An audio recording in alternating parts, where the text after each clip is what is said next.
Hi there, I'm Sue and I'm the tutor of this course for this semester. I just wanted to take a few minutes just to give you a few additional tips about the course assessments to help you to make the most of the work that's ahead of you and to succeed with your work. So the first thing I just want to sort of say is that all of the assessment information, the instructions and samples and the extra advice related to individual assessments is all available to you in section 1 of the course, as are the upload links for your completed work. So that stuff is all available to you to allow you to browse through it sort of at your own pace and to read ahead, to be prepared for what you need to do.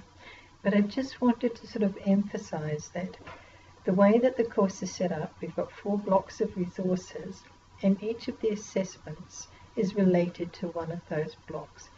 So it's really important that when you sort of get into the teeth of the work that you're doing in a block, is that you focus on the assessment that is relevant to that block of information. So for assessment 1, it's related to block 1. We tried to make that just perfectly logical and connected in that way, of course. So you'd read about all of the underlying principles in the text and in the summaries and other resources in block 1. And then the assessment work, which is due in week 4, the final Friday of the block, is all kind of related to those principles. So what I recommend as you start this course is that you begin by taking a quick look through all of the assessments, so you've got a general idea of what you're expected to do, of the assessment due dates, which are also on the overview and schedule in the assessment section. But then when you've just done that, then you put aside assessments 2, 3 and 4 and focus on assessment 1. Begin by reading through the text and then say rereading the assessment instructions so you can evaluate for yourself what you need to do. I recommend also that you begin work on an assessment in the 2nd week of the block.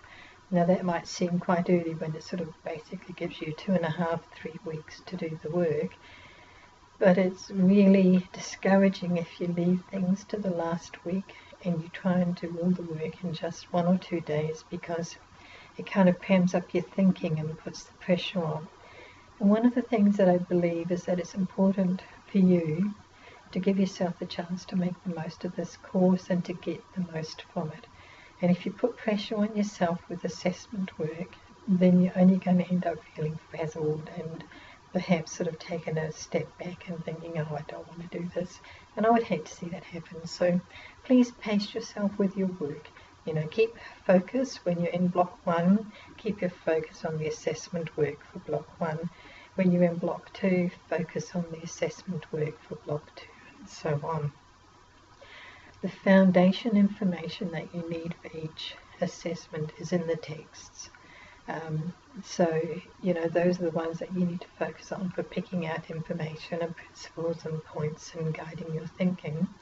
But also make use of the summaries. We've tried to put through quite simple 1, 2 or 3 page summaries for each text, and having a just that sort of one line or bullet pointed list of information is often a good way just to crystallize your thinking and kickstart what you want to do. And as I say, really try to get started on assessment work in the 2nd week of each block.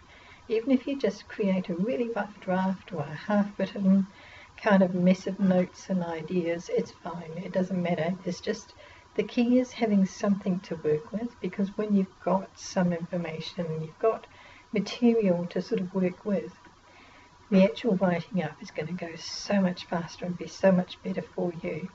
So if you sort of get all your rough ideas and notes and thoughts jotted down, and then you can revisit that information over the next week or 2, it's going to help you with what you do. Also, in the assessment advice for each assessment, we have sort of provided a suggested time frame for the work, especially useful in those assessments which have 2 or 3 different parts. Please don't get hung up if you look at something and you think, oh, I've got to do this, I've got to do this, and I've got to do that. Because if an assessment has 2 or 3 parts, you'll probably find that 1 or 2 parts are really quite small. For instance, in some of the exercise work, some of the exercises, when they're complete, they're only 100 words. So it's not like it's a massive task. But we do ask you to do that sort of thing because it's a way of focusing the thinking, and it's also a way of giving us tutors the chance to give you feedback on your work. And feedback is kind of invaluable because it's sort of like you read the resources, you put them into practice, and then we give our impartial comments that will tell you whether you're on the right track or not, or if there are things you can do to strengthen what you do, or if you have a particular skill or strength that we observe that you can make more of. These are the sorts of things that course tutors are going to give you feedback on. I also would like to say that it's really important that you keep the purpose of assessments in mind. Yes, they are about passing the course and getting course credits and achieving qualifications, but in the bigger picture they're more about you demonstrating your understanding and putting things into practice that are going to help you achieve your end writing goals. So the assessments are important for a lot of reasons to you. All of the assessments in this course are going to be submitted as uploaded documents, and that means you need to write your work into a Word document or something like that and save it, and then upload it to eCampus.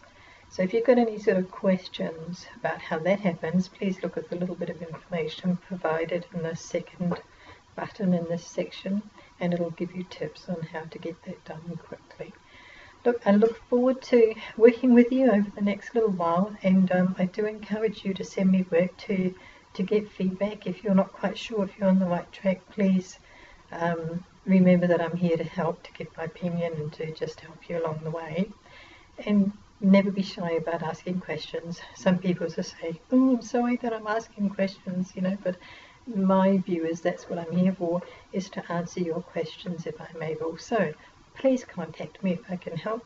Please enjoy your assessment work and remember what the end purpose and goal of it all is. And yeah, I'll catch up with you soon. Cheers.